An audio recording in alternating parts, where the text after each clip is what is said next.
My husband's brother, Grant, sent a stunning cake from a French bakery with a handwritten note. It said, "For my favorite girl, enjoy." 2 hours later, he called me. "So, did you taste it?" he asked. I let out a little laugh and replied, "Actually, your wife stopped by this morning and she absolutely devoured it." The line went dead silent. The next sound I heard was him screaming into the phone. The screams that erupted from my phone were so raw, so utterly primal, I almost dropped the device. Grant's voice, usually a study in smug self-control, had shattered into something animalistic and terrified. In that single, horrifying moment, as his panicked shrieks echoed in my quiet kitchen, 8 long years of simmering tension finally exploded into stark, undeniable clarity. That beautiful, expensive cake he had sent wasn't a peace offering. It wasn't a clumsy, inappropriate flirtation. It was an attempt to murder me. But to understand how it came to this, I have to go back to the very beginning. I met Grant 3 months before I ever laid eyes on his brother, Caleb. Our paths crossed at a gallery opening in downtown Chicago, where I was helping out as a volunteer. Grant was the epitome of polished charm, confident to the point of arrogance, the kind of man who walked into a room and expected it to rearrange itself around him. When he asked for my number, I gave it to him, more out of flattered surprise than genuine interest. Our first date was fine, but his attention felt like a performance. It was as if he was following a pre-written script for how to woo a woman, rather than actually trying to connect with me. After only 2 dates, he invited me to have dinner at his family's home, eager to show me off to his parents. It all felt incredibly fast, and his intensity was starting to make me uneasy. That night, however, changed the course of my life, just not in the way Grant had intended. His younger brother, Caleb, came in late, apologizing for being held up at work. Where Grant was all sharp angles and calculated charisma, Caleb was a wave of genuine warmth and quiet self-assurance. Our eyes met from across the formal dining room, and in that instant, I felt a fundamental shift in my own personal universe. "Elena was just telling us about her volunteer work at the animal shelter," Grant announced, placing a proprietary hand on my shoulder. Caleb smiled, and it was that slightly crooked, completely sincere smile that I would come to love so much. "That's amazing," he said. "We adopted our family dog from there when I was a kid. Best decision we ever made." It was such a simple exchange, but I felt truly seen by him in a way Grant hadn't managed in our entire brief time together. By the time dessert was served, I knew I was in deep trouble. Over the next few weeks, I tried to let Grant down as gently as I could, explaining that the spark just wasn't there for me. His easygoing expression hardened into something that should have been a red flag. "It's him, isn't it?" he asked, his voice dangerously low. "My little brother." I didn't have to answer. My silence was confirmation enough. 4 months after that, Caleb and I were inseparable. We were falling head over heels in love while simultaneously trying to navigate the minefield of Grant's wounded pride. Caleb was tormented by the situation. "He's my brother, Elena. I never wanted to hurt him," he'd say, unable to complete the thought. I understood. The Miller brothers were close, and family loyalty was deeply ingrained in them, despite their starkly different personalities. Grant adopted a mask of icy politeness whenever our paths crossed, but his eyes would follow me with an unnerving intensity that made the hairs on my arms stand up. His mother once noticed it and gave my hand a reassuring squeeze. "He'll get over it, dear," she whispered. Grant has always wanted whatever Caleb has, ever since they were little boys. When Caleb proposed a year later, it felt like the most natural thing in the world, despite the lingering complication of his brother. Grant's congratulations were delivered through a clenched jaw, and his hug felt possessive, lasting just a second too long. At our engagement dinner, he raised a champagne flute in a toast that sounded more like a threat. "To my brother," he said, "who always seems to have a knack for finding the things I've been looking for first." The wedding planning became a series of subtle acts of sabotage, venue recommendations that would mysteriously become unavailable, a deposit for the caterer that was misplaced, Caleb's custom tuxedo order that was somehow canceled without explanation. Nothing could ever be pinned directly on him, but Caleb and I knew. The morning of our wedding, I found an unmarked envelope slipped under the door of my dressing room. Inside, a note in his handwriting read, "You're choosing the wrong brother." I burned it before anyone else could see it, determined not to let him cast a shadow over our day. During the ceremony, as I walked down the aisle, I caught his gaze. He was watching me with an expression of raw, naked longing. When the officiant asked if anyone had any objection to our union, my heart stopped for 3 agonizing seconds before the moment passed. At the reception, Grant, as the best man, gave a speech so full of double meanings that the guests shifted uncomfortably, not knowing whether to laugh or cringe. "You know, I knew Elena first," he reminded everyone, swirling his champagne. "I guess the universe has a twisted sense of humor about who ends up with whom." He finished with a smile that never reached his cold, calculating eyes.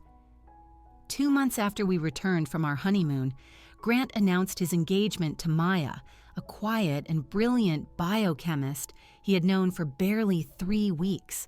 Caleb was floored. "That's incredibly fast," he said when Grant shared the news at Sunday dinner. Grant just shrugged, his arm draped around Maya's shoulders like a trophy. "When you just know," he said, his eyes locking with mine across the table in a clear challenge. Maya seemed perfectly nice. She was intelligent, reserved, and clearly infatuated with Grant. I tried to warn her once, very carefully. "Grant can move very quickly when he decides he wants something," I said, as we stood alone in the kitchen. She misinterpreted my caution as jealousy.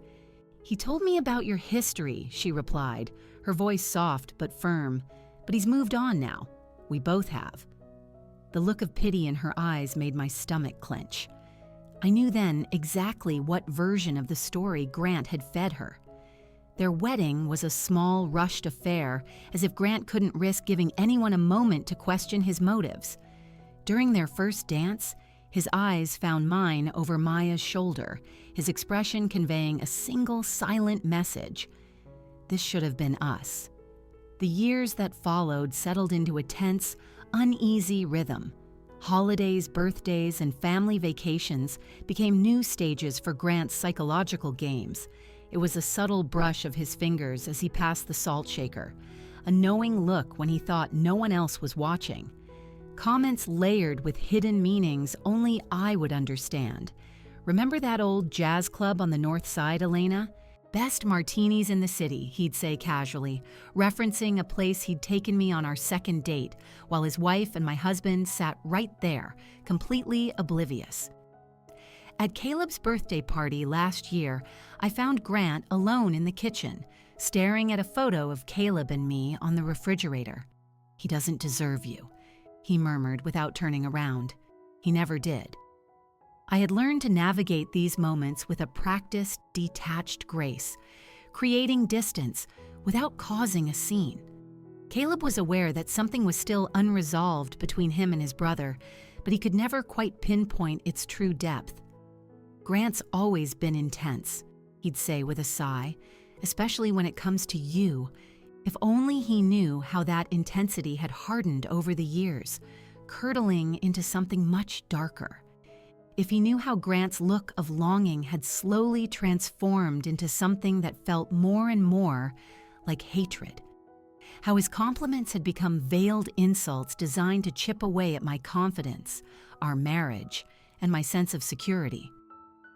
The week before Caleb left for his conference in Denver, I saw Grant's car parked down the street from our house. He was just sitting there, watching.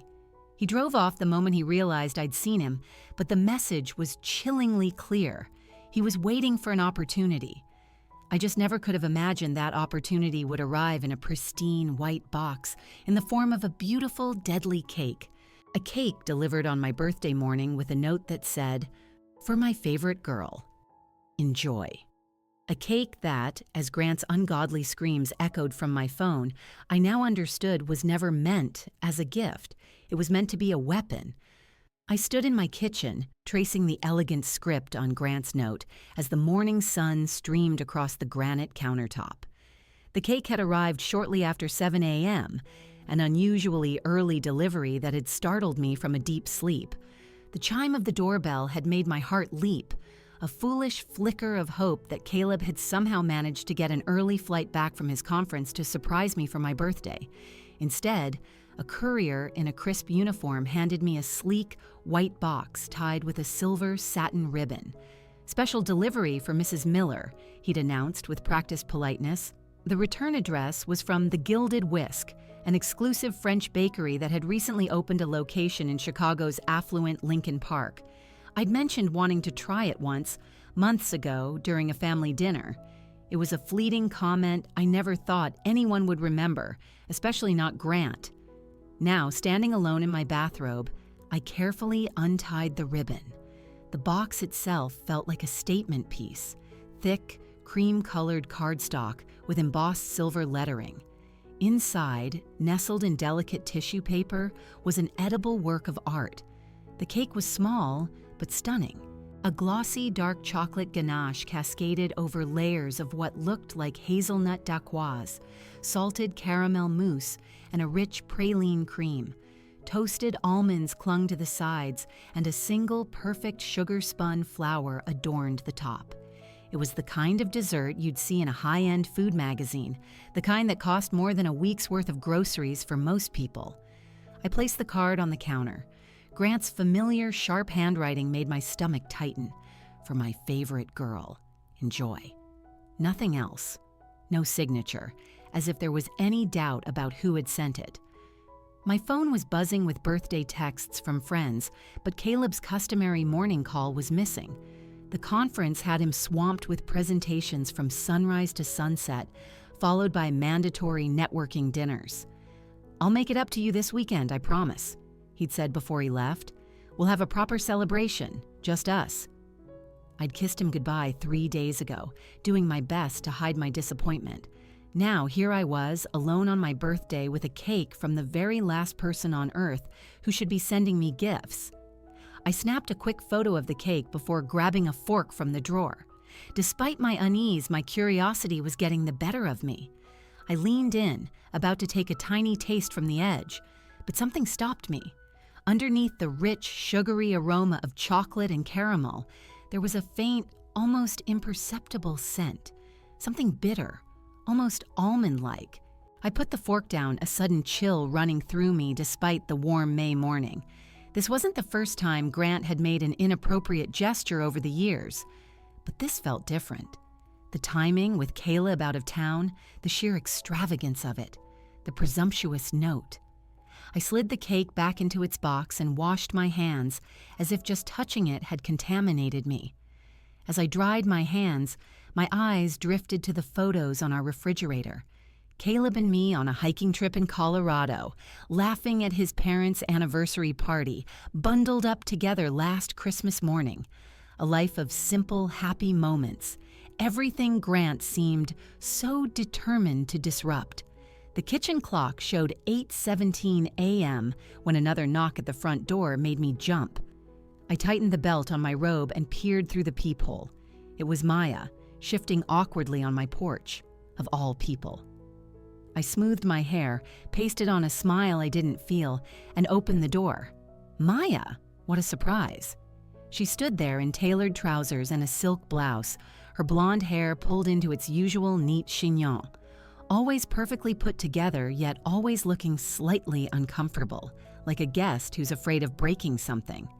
"I'm so sorry to just drop in like this," she said, her voice as soft as ever. She held up a small gift bag. "I wanted to bring this by for your birthday, and I knew Caleb was away, so—" Her voice trailed off, her gaze not quite meeting mine. The gesture was genuinely thoughtful, and it caught me off guard. Maya and I had always maintained a polite, surface-level relationship, but we'd never developed the easy closeness that some sisters-in-law share. How could we, with the unspoken history of Grant hanging between us? That's so sweet of you, I said, and I meant it. Please come in. I was just about to have some coffee. She followed me into the kitchen, her steps quiet and measured, as if she were navigating a foreign country. In the 8 years I'd known her, I realized this was only the third or fourth time she had ever been in our house without Grant by her side. Your home always feels so warm and lived in, she commented, placing her gift bag on a chair. I couldn't tell if it was a compliment or a subtle critique of her own immaculate, sterile condo, where nothing ever seemed to be out of place. Oh, her eyes widened as she spotted the bakery box on the counter. Is that from the Gilded Whisk? Grant was just talking about that place. My hand instinctively moved to cover the note, but it was too late. She'd already seen it. I watched her expression, searching for any flicker of recognition, any sign that she knew her husband had sent his brother's wife an expensive, flirtatiously worded birthday cake while he was conveniently out of town. Her face showed nothing but mild curiosity. She was either a world-class actress or Grant kept his obsession very well hidden at home. Yes, I said carefully. It just arrived. Can I get you coffee or tea? Coffee would be wonderful, she replied, settling onto a stool at the kitchen island. Grant left for work early this morning, some kind of emergency. She fiddled with the large diamond on her wedding ring, a ring that always looked too big for her delicate finger. He seemed so distracted lately. I kept myself busy with the coffee maker, unsure how to respond.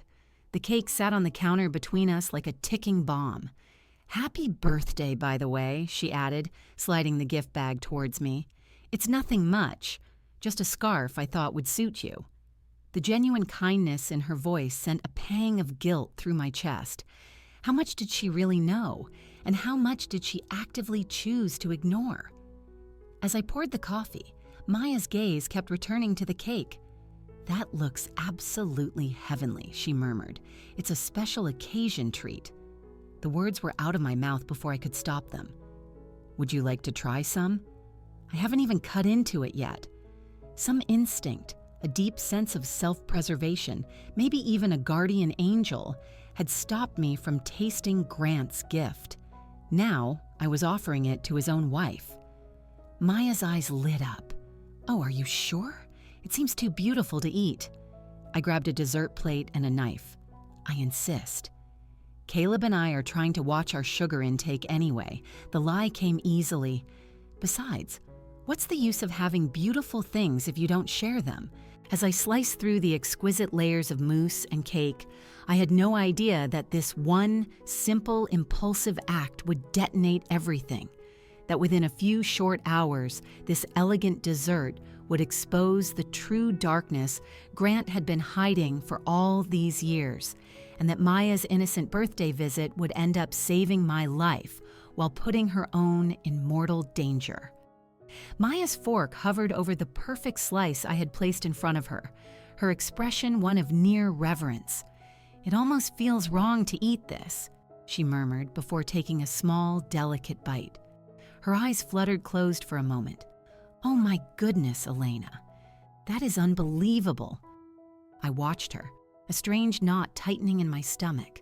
The morning sun glinted off the sugar flour on the remaining cake, making it look almost sinister. I'd poured myself a coffee too, but my mug sat untouched. My mouth was suddenly dry. So I began, sitting across from her at the island. How are things, with you and Grant? Maya's smile wavered for a fraction of a second. Good. Busy. You know how it is.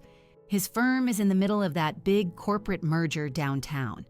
She took another bite, a much larger one this time. He's been working late most nights.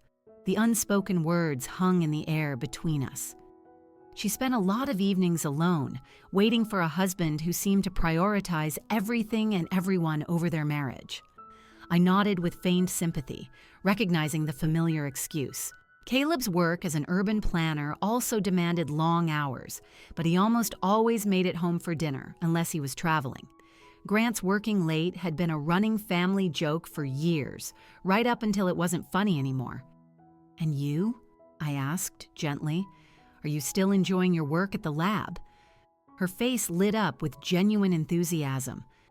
We're making incredible progress on a new gene editing protocol. It's still in the early stages, but it could be revolutionary. For a fleeting moment, I saw the passionate scientist she was beneath the carefully composed exterior. Grant thinks I should cut back my hours, though, she added, her voice dropping. She poked at the remaining crumbs of cake on her plate.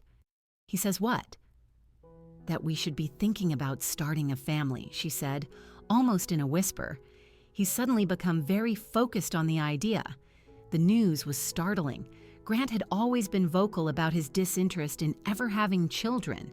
It was another piece of the puzzle that just didn't fit. And how do you feel about that? I ventured. Maya just shrugged, avoiding my eyes. I'm not sure if we're ready, or if we... She cut herself off. Anyway, enough about my boring life. How are your plans to get back into teaching coming along? I let her change the subject, telling her about my upcoming interview for a literature position at a local community college. Caleb had been my biggest cheerleader as I transitioned from my old corporate marketing career. It was a stark contrast to his brother, who had once helpfully pointed out that I would make a lot more money if I just stayed where I was. As we talked, I noticed Maya's eyes repeatedly flicking back to the cake box. It's just so incredible, she said during a pause in our conversation. We never had things like this when I was a kid. My mom's idea of a birthday cake was a Duncan Hines box mix. The comment offered a rare glimpse into the modest, middle-class background that Grant so rarely acknowledged his wife came from. He'd once referred to her as his scholarship girl at a family gathering, masking the insult as a term of endearment. Caleb had confronted him about it later, one of the only times I'd ever seen the brothers argue openly. My mom was a box mix baker too, I said, feeling an unexpected pang of connection with her. We should trade horror stories sometime. Maya nodded, a real warm smile finally reaching her eyes. I'd like that. The brief moment of connection made what I had to do next even harder. Grant mentioned you had dinner with his parents last weekend, I said, trying to sound casual as I folded my napkin. We weren't invited. Her fork paused halfway to her mouth. Oh, I thought... Confusion clouded her face. Grant said you and Caleb couldn't make it, that Caleb was on a tight project deadline. Another lie. We had never received an invitation, never even heard about a family dinner. I mentally filed the information away, keeping my expression perfectly neutral. Must have been a miscommunication, I said. The invisible wall of tension was back up between us. Maya finished her cake in an awkward silence, then glanced at her watch. I should probably get going. I have a lab meeting at 11. Of course, I said, standing to take her plate. As she gathered her things, she hesitated. Thank you again for coming by, she said, then asked the question I had been half expecting. Would you mind if I took some of this cake home? It's just so delicious, and Grant has a major sweet tooth. The request sent an icy chill down my spine, though I couldn't have explained why. A primal protective instinct screamed at me to throw the entire thing in the garbage. But how could I possibly explain that? What reason could I give for refusing? Absolutely, I replied, my voice sounding impossibly calm as I reached for the box. Please take all of it. Caleb and I really shouldn't. Relief washed over her face. Are you sure? It's your birthday cake. I carefully secured the lid on the box, avoiding any contact with the cake itself. I'm positive. Consider it a thank you for the lovely scarf. Maya took the box with both hands as if it were a precious treasure. Grant will be so thrilled, she said.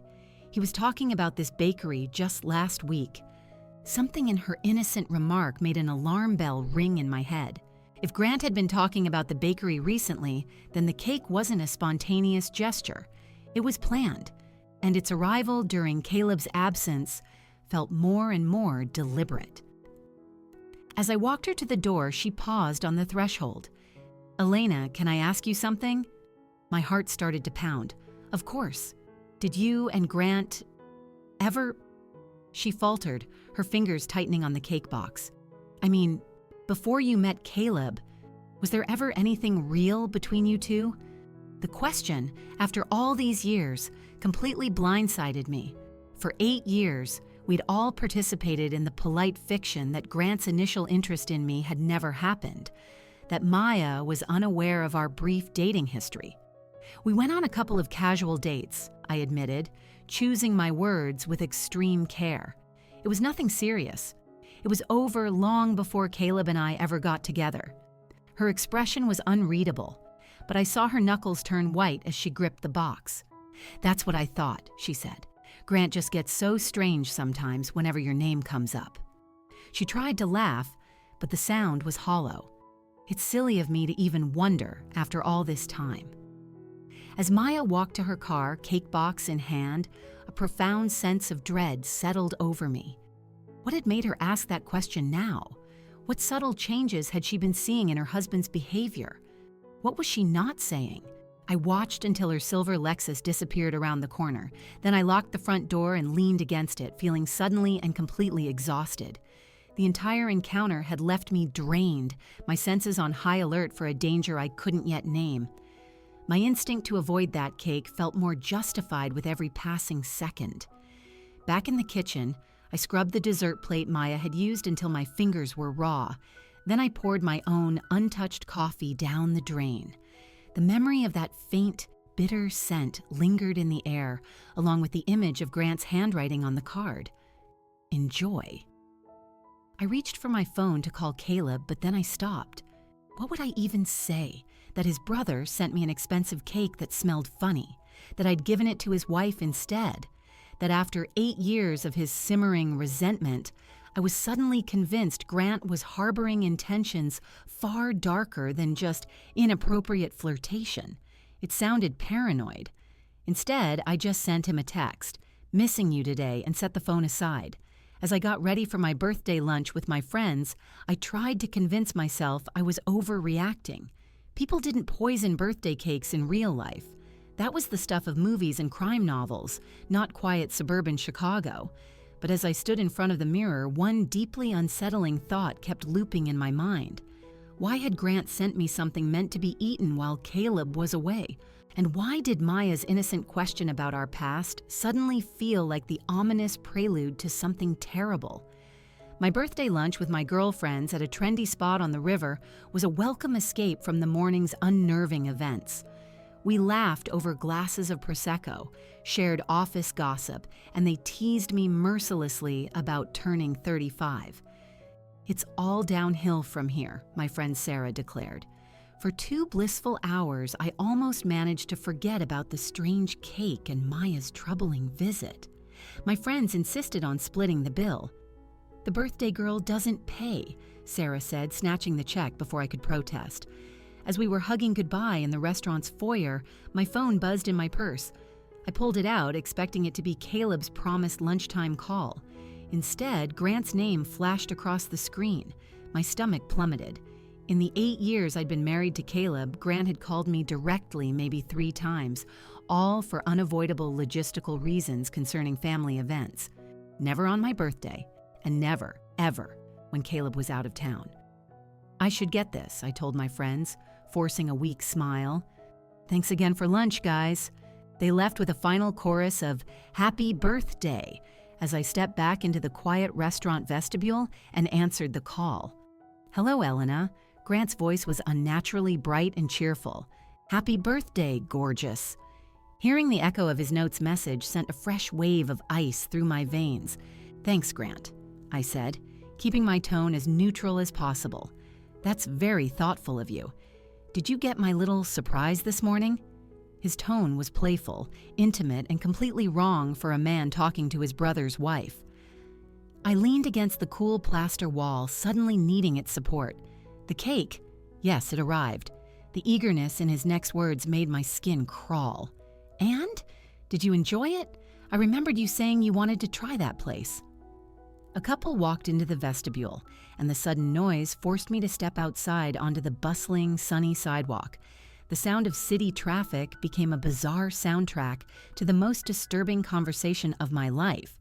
"Actually," I said, forcing a lightness into my voice, "I didn't get a chance to try it." "What?" The disappointment in his voice was palpable. "Why not?" I took a breath, choosing my next words very, very carefully.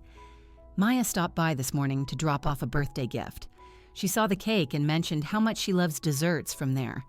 Maya came to your house? Something in his tone shifted, the disappointment instantly replaced by concern. Yes, around 8:30. Wasn't that sweet of her? I watched people stream past on the sidewalk, envying their normal, ordinary Tuesday afternoons. Since Caleb's away and I had lunch plans, I insisted she take the cake home with her. She seemed so excited to surprise you with it. Complete and utter silence on the other end of the line. I couldn't even hear him breathing. Grant, are you still there? When he finally spoke, his voice was a strangled whisper. Maya took the cake? The whole thing? Yes, I confirmed, an inexplicable dread coiling in my gut. She said you have a sweet tooth. I figured you two would enjoy it more. And she ate it? The sudden sharp volume of the question made me flinch, pulling the phone away from my ear. I don't know if she's eaten it yet, I replied, my own heart starting to hammer against my ribs. She took it home with her about 2 hours ago. What happened next was the most chilling sound I have ever heard. It was a raw, guttural scream of pure, unadulterated terror mixed with rage. It tore through the phone with such violence that a man in a business suit walking past gave me a startled look. Grant, what's wrong?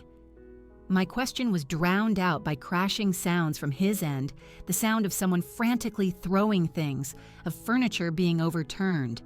What have you done? He shrieked, his voice distorted and barely recognizable. Do you have any idea what you've done? The sentence was cut off by another choked sob. Grant, you're scaring me. What is going on? My voice had dropped to a whisper. Passers-by were starting to stare. I have to go, he gasped, his breath coming in ragged pants. Don't call her. Whatever you do, don't call her. The line went dead. I stood frozen on the sidewalk, the phone still pressed to my ear as the full, monstrous truth crystallized in my mind with sickening clarity. The faint, bitter smell. Grant's insistence that I eat it.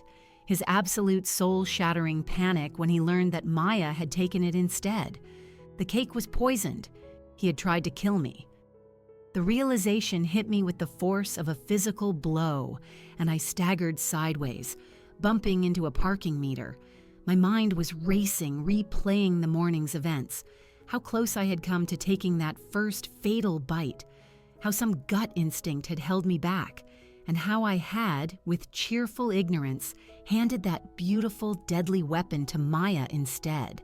Maya, who had done nothing more than marry a monster. My fingers were trembling so hard I could barely navigate my phone screen. I found her contact and hit call. It went straight to voicemail. I tried again. Voicemail, I tried their landline. It rang and rang and rang, unanswered. Panic clawed at my throat. I sent her a frantic text. Maya, please call me right now. It's an emergency. 3 agonizing minutes ticked by. Nothing. I ran to the curb and flagged down a taxi, shouting Grant and Maya's Lincoln Park address to the driver. As fast as you can, please. It's a family emergency. As the cab swerved through the afternoon traffic, I called Caleb, praying he could step out of his conference. Hey, birthday girl, he answered, his warm voice a stark, painful contrast to the horror that was unfolding. I was just about to— Caleb, I interrupted, my own voice shaking uncontrollably. Something terrible has happened. I think Grant tried to poison me. What? The word was a collision of confusion and alarm. Elena, what are you talking about? The cake he sent for my birthday. I think there was something in it. The words sounded insane even as I was saying them. He completely lost his mind when I told him Maya took it home with her. Slow down, Caleb said, his voice dropping as if he were moving to a more private space. Start from the beginning. As quickly and clearly as I could, I recounted the entire day, the delivery, my suspicion about the smell, Maya's visit, and finally Grant's terrifying reaction on the phone. With every detail I shared, I could hear Caleb's breathing growing heavier, more strained. Are you absolutely sure about this? He finally asked, his voice hollow. You didn't hear him, Caleb. He was screaming. Tears were finally starting to stream down my face, but I choked them back. I'm in a taxi on the way to their place now. Maya isn't answering her phone. A long, heavy pause. I'm booking the next flight home, he said, his voice firm and decisive. Elena, call the police right now. And tell them what? That I have a hunch my brother-in-law tried to poison me, but might have poisoned his own wife by mistake? Yes, Caleb replied, his voice steely. Exactly that. Just as the taxi turned onto their street, I saw it. An ambulance parked outside Grant and Maya's modern townhouse, its lights flashing in the silent, sun-drenched afternoon. A stretcher was being wheeled out the front door. They're taking someone out on a stretcher, I told Caleb, my voice barely functioning.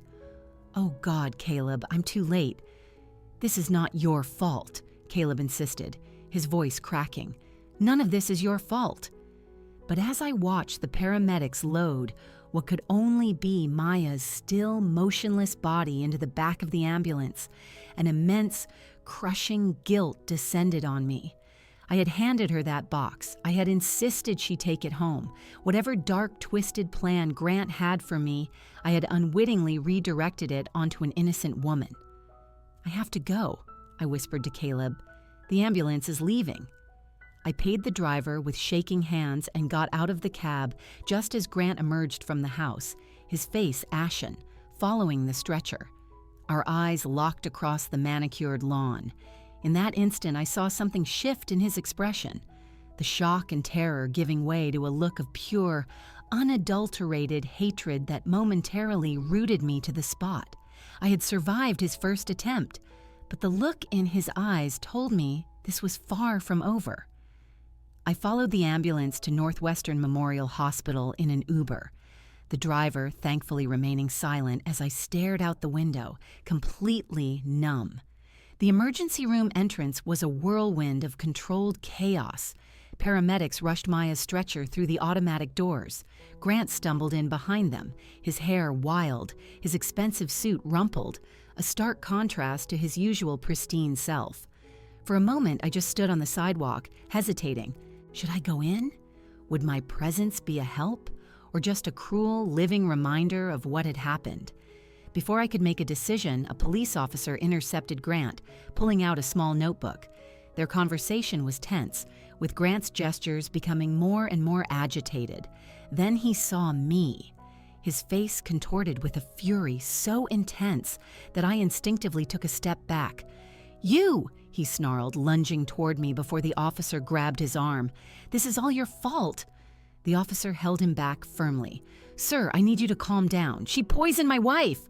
Grant screamed, his voice echoing in the ambulance bay, drawing stares from everyone nearby. "She gave her that cake. She did it on purpose." The accusation was so outrageous, it felt like a physical blow.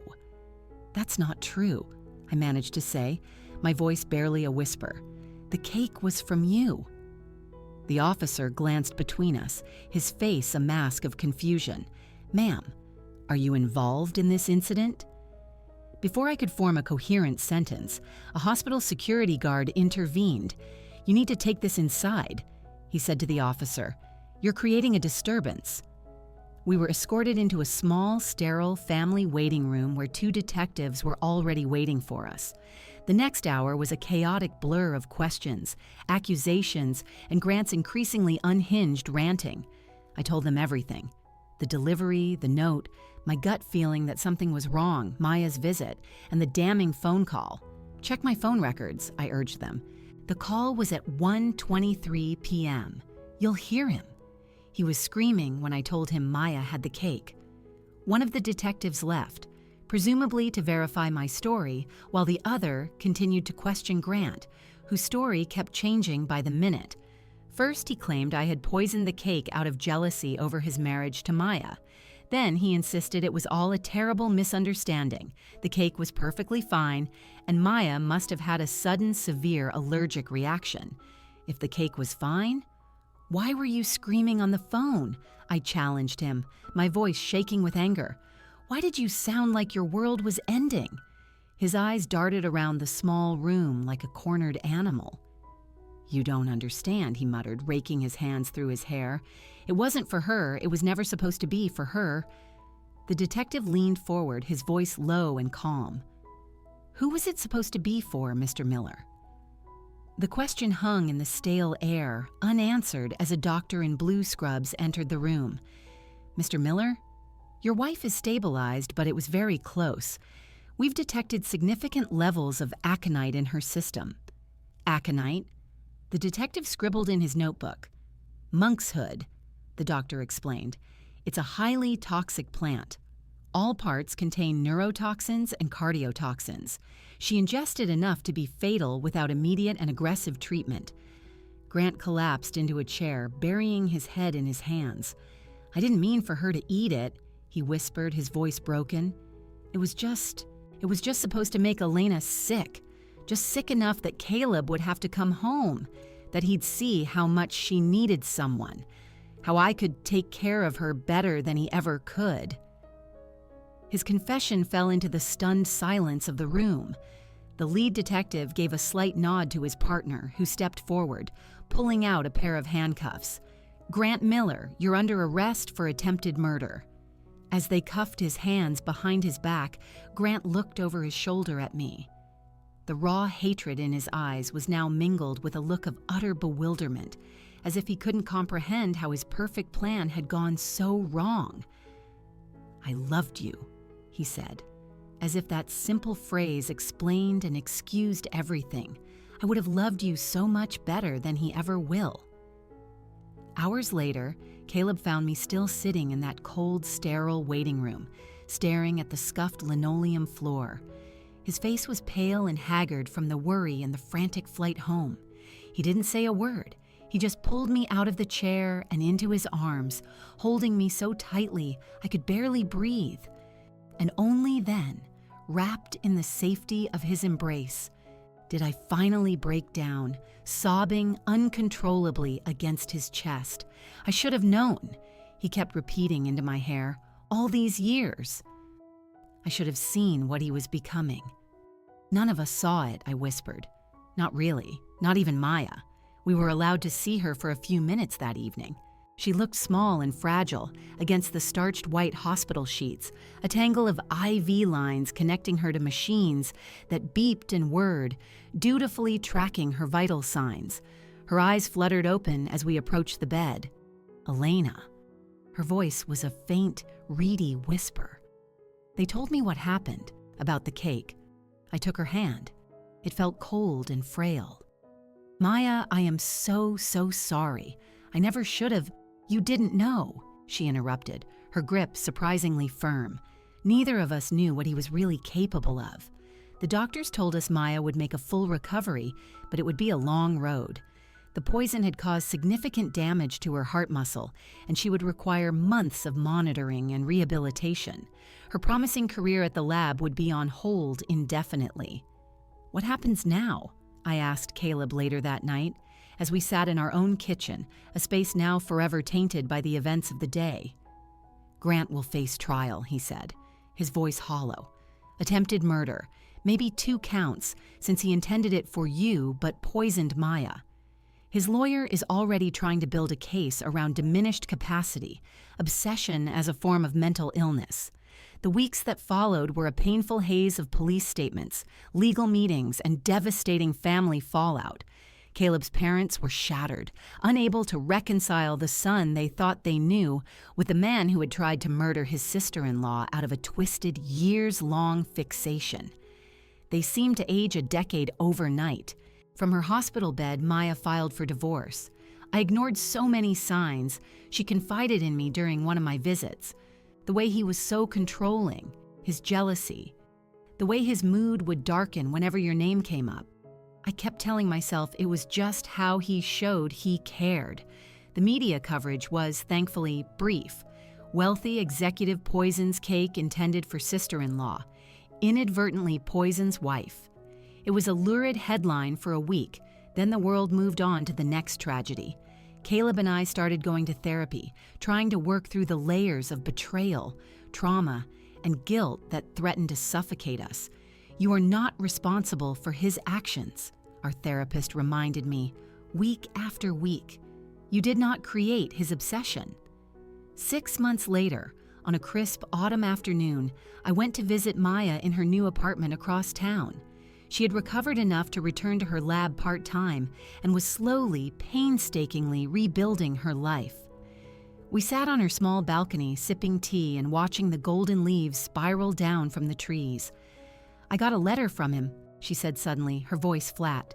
"From Grant. He's in a psychiatric facility, awaiting trial.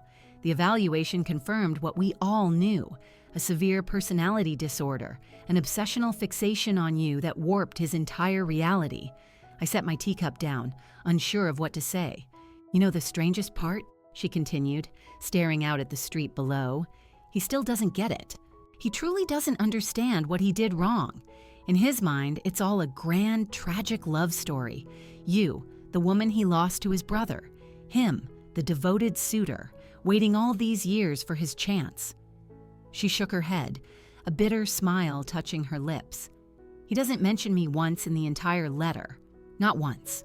8 years of marriage, and I was just collateral damage in his sick fantasy."